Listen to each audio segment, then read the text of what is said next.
Guillemor, video demonstration contestant from Bachelor of Technology and Livelihood Education. Today, I will present my video demonstration in learning area Technology and Livelihood Education Handicraft Production with the learning competency identify basic tools and materials and embroidery. My topic is all about the use of basic tools and embroidery. Hello class! Before we start our class for today, let's ask first for the guidance from our Almighty Father. Can someone lead the prayer? Okay, Ms. De La Vega, can you lead the prayer?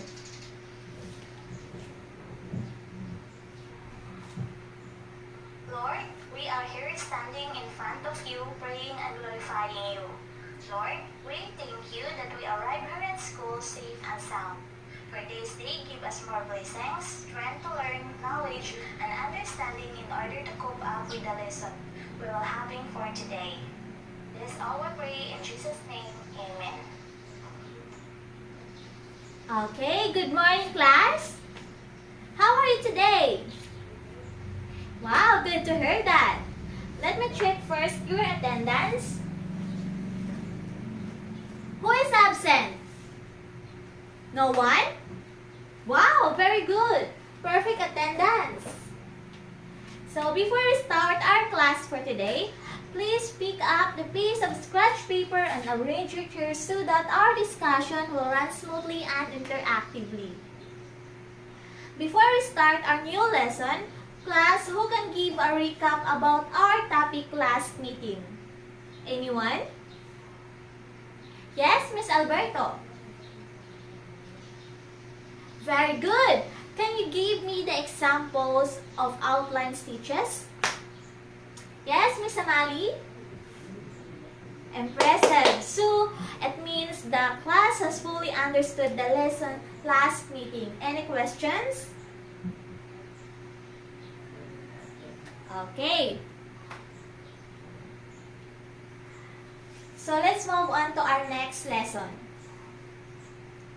Now, before that, let's have a game first. And this game is you have to guess the objects. I have 5 objects and I will show them one by one. I will group you into 3 and you must identify what are these objects. If you answer correctly, you will have prizes. So, row 1 is group 1, 2, then 3.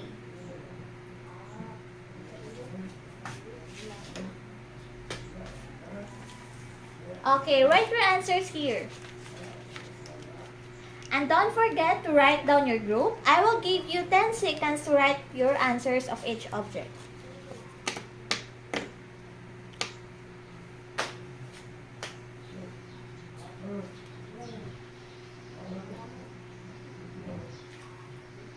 Okay.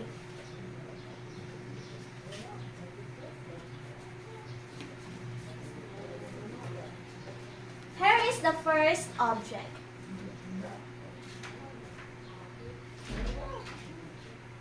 What do you call this? Okay, the second object is this.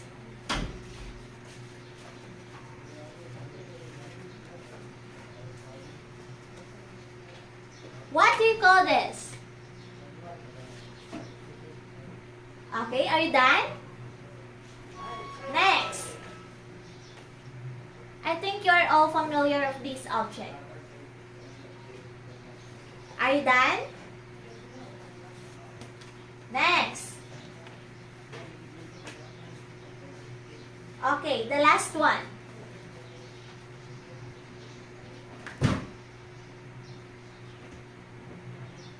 Okay, give me your answers.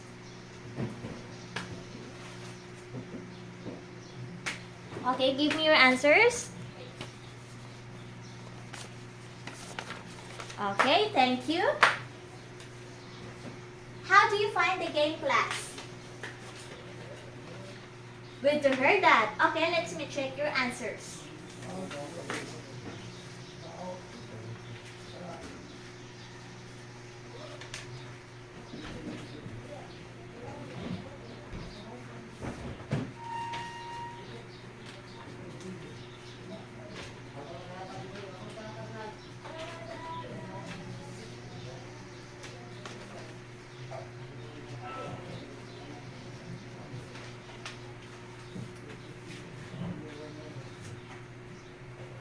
Okay. So the answers are, the first answer is embroidery hook. Okay, all of you got the correct answers. Next is seam ripper. Okay, group 2 got the correct answer. Next, needles. Okay, all of you got the correct answers. Next is thread. Next is embroidery flows. Okay. Wow, group 2 got the perfect answers.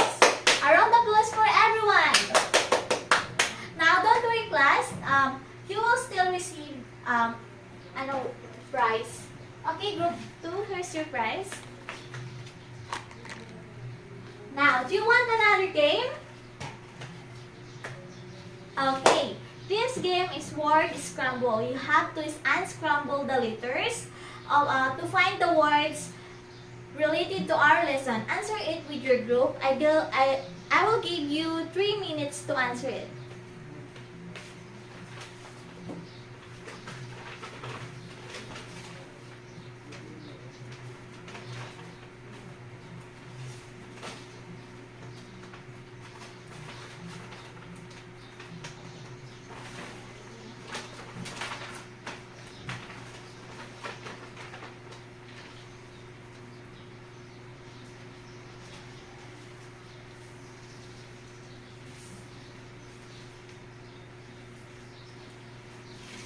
Okay.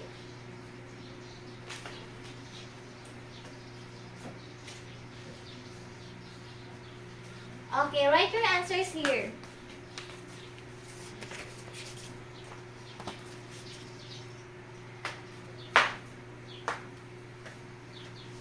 Okay, time's up. Are you done? So what's yours? What are your answers?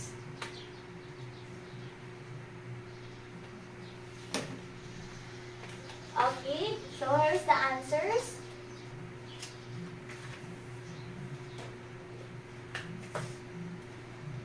Wow, all of you. Okay, your answers. Wow, all of you got the correct answers. A round of applause for everyone. Okay, here's your prize. Get 2 and pass.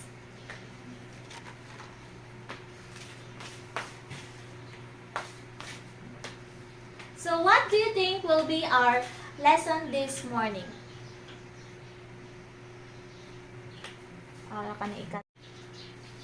So what do you think will be our topic this morning? Precisely, but before we formally start our topic, read first the learning objectives that we are going to attain in this session.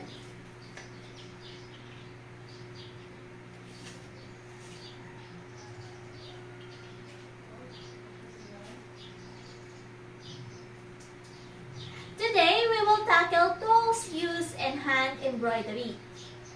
I have here a PowerPoint presentation. So please read the first slide.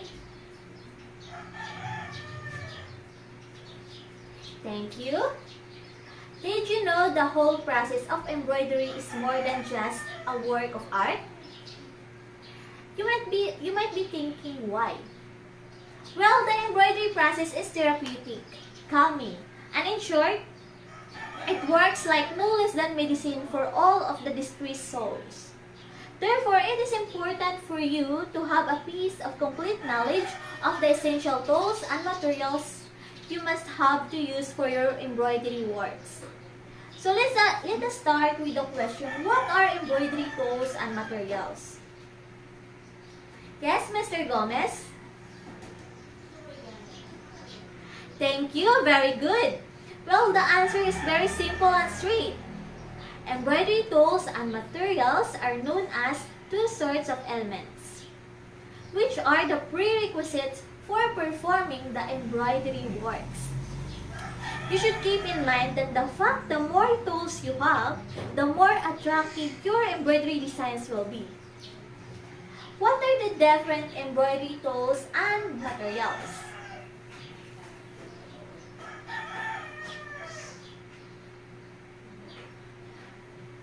Okay. Earlier, you already know some tools that are used in embroidery.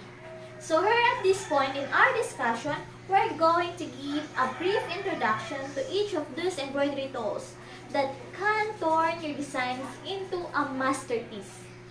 Okay, so these are the embroidery tools and materials. The first is embroidery hoops. Kindly read. Okay, thank you. So these embroidery hoops will also assist you in stitching along with preventing all types of puckering. It is made of wood, bone, metal or plastic used to make eyelets in the fabric to be embroidered. It has different sizes and you need to choose the right kind of hook for your stitching projects to come up with a better output. So here is the example of embroidery hoops.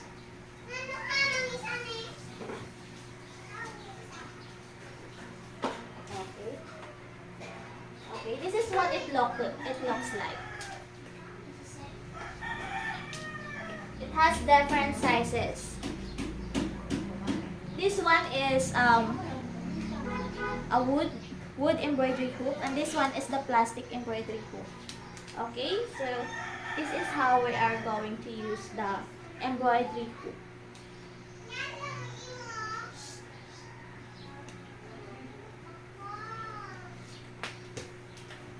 Okay.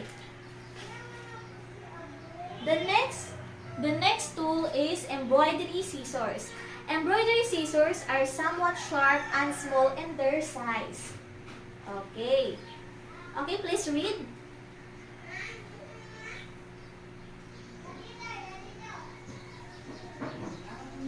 Okay, thank you. So embroidery scissors are not just those ordinary scissors found in the market. Next is embroidery needles. Okay, please read. Okay. Again, embroidery needles aren't the same as those ordinary needles. Next is pinking shears. What do you think is the use of pinking shears? Kindly read.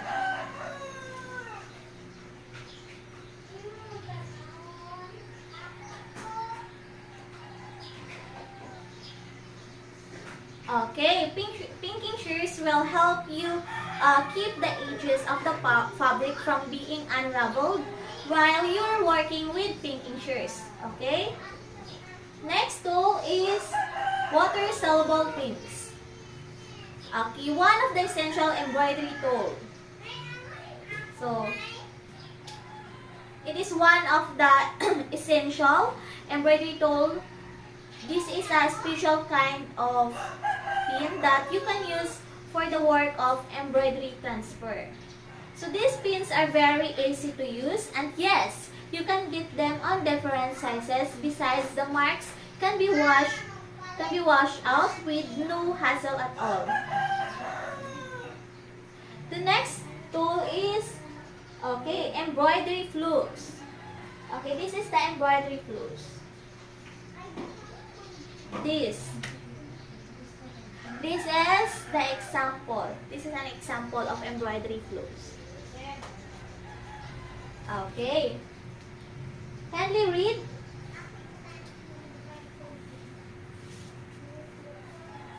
Okay, thank you. So embroidery flukes is a thread that is manufactured or hand-spun specifically for embroidery and other forms of needlework.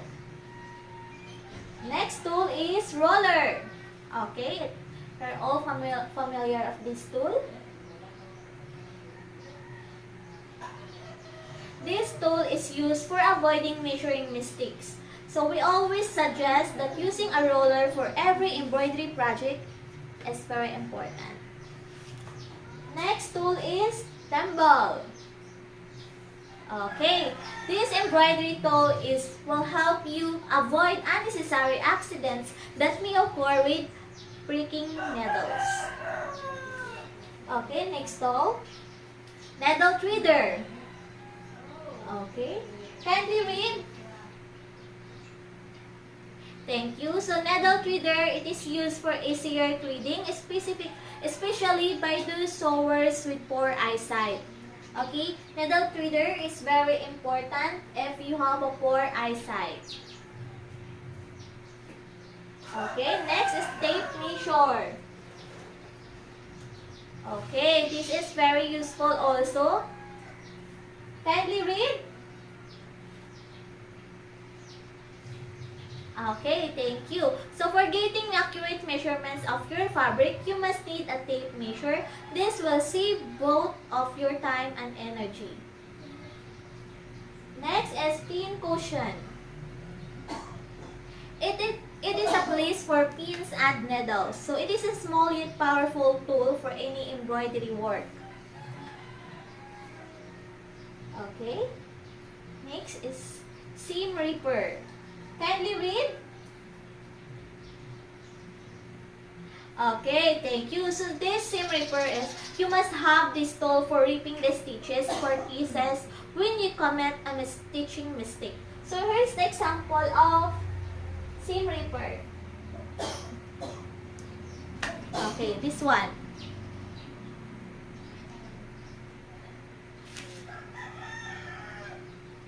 This is very important, especially when you commit a stitching mistake. Okay, next tool is tracing paper, used for tracing designs. If you don't have a tracing paper, you can also use carbon paper. Next is sewing box. Okay, I think you're all familiar with this. Used to keep together the embroidery tools and materials. So in sewing box, you can use a box. This like this. You can also use a plastic box. You can also use a bag. Okay, so here's the example of my sewing box. Okay, I have 33. Okay, the needles. Okay. Sewing box is very important to keep your things. Okay. Next is the materials that we are going to use in embroidery. So, we have here the fabric. Okay. Kindly read. Thank you. So, there are 3 types of fabric. The first one is the common weave, then even weave, and then the basket weave. So, and common weave is a type of fabric that includes most tightly woven fabrics with a relatively smooth surface like linen, wool, and cotton. So they are best used for articles with decorative stitches. So next is the even weave. So in this fabric are intended for hardinger embroidery since the number of threads per square inch is same for both wrap and woof. Next type of fabric is the basket weave. So this type of fabric is commonly used by beginners, and it supplies guidelines for cross stitch and smoking, having an evenly spaced pattern like gingham cloth and polka dots. Okay? So other materials is the thread. Okay, thread is very important. Kindly read. So the color of the thread should suit the color and texture of the design and the fabric to be embroidered. So, next. we have her embroidery thread issues. Okay, so it is important to have a proper care of our embroidery thread. As one of the most essential elements to the stitching process, it's important to ensure proper and careful care of embroidery thread. After using, store it properly under controlled conditions to avoid the following issues. Those are the following tools and materials that are used in embroidery. Now class, any clarification and queries regarding to the topic? The topic for today? Okay, so can you enumerate the different tools and materials in embroidery?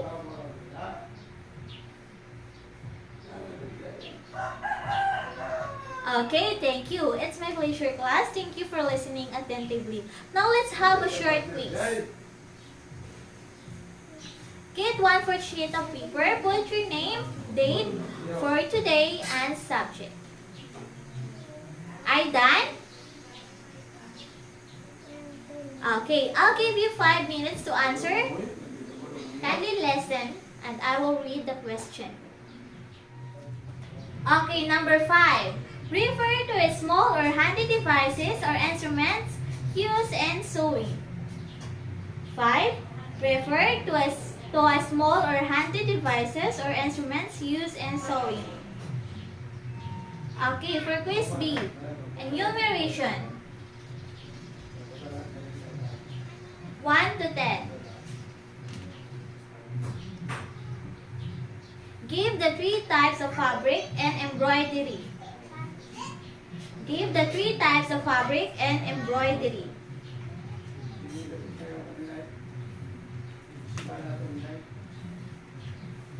4 to 10. Give at least 7 tools used in embroidery. Give at least 7 tools used in embroidery. Okay, time's up. Please submit your papers. Okay, thank you. Okay, for your assignment,